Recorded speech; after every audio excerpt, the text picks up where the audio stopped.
Mega daughter Niharika ఏ నిర్ణయం తీసుకున్నా, screen మీద ఎలా కనిపించినా, సోషల్ మీడియాలో ఏం మాట్లాడినా కూడా అది ట్రెండ్ అయి వైరల్ అయి గైరల్ అయి గిరగిరా కొట్టుకొని కింద పడి సస్తుంది. మొత్తానికి ఉన్న పరువు అంతా, మెగా ఫ్యామిలీకి ఉన్న పరువు అంతా గంగలో కలిపేసి బూడిద చేసేలాగా కొత్తగా ఒకటి చేసింది. ఆ ఒకటి ఏంటంటే, తమిళ సినిమాలో ఒక పాట ఎంత బీభత్సంగా ఉంది అన్నది ఈ వీడియో చూసేవాళ్ళు ఆల్రెడీ చూసి ఉండొచ్చేమో, తెలీదు మరి. ఒకవేళ చూడకపోతే తొందరలో మీరు చూడొచ్చు. యూట్యూబ్లో నిహారిక అని కొడితే, నిహారిక రీసెంట్ సాంగ్ అని కొడితే కనిపిస్తుంది. కనిపించడమే ఒకటి ఒళ్ళో కూర్చొని వాడిని గట్టిగా వాటేసుకొని ఇంకెందుకులేండి ఇలాంటివి చేసింది.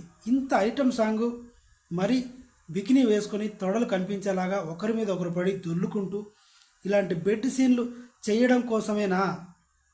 ఇలాంటి వాటికి పర్మిషన్ తీసుకోవాల్సి వస్తుంది కాబట్టేనా ఇంతకుముందు చైతన్యతో డైవోర్స్ తీసుకుంది అని నెటిజన్లు గుత్తికి ఆరేస్తున్నారు.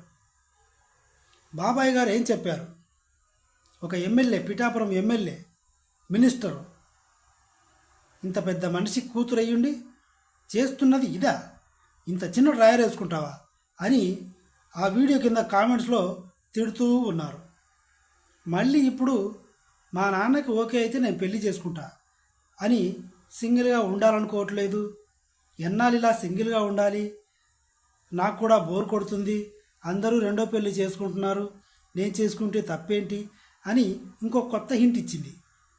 ఆడిని కూడా నాకిపించేద్దామనుకుందేమో ఏమైనా. సో మొత్తానికి నిహారిక బరి తెగించింది అని చెప్పుకోవచ్చు.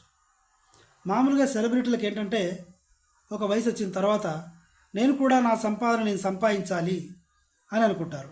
వీళ్ళు హీరోయిన్గా చేయలేరు.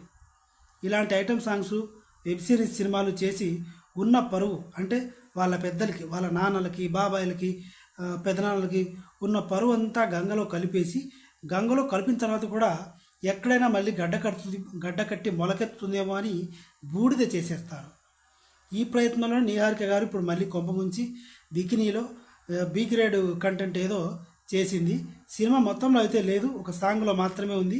ఇదైనా సరే పరువు గంగలో కలపడమే.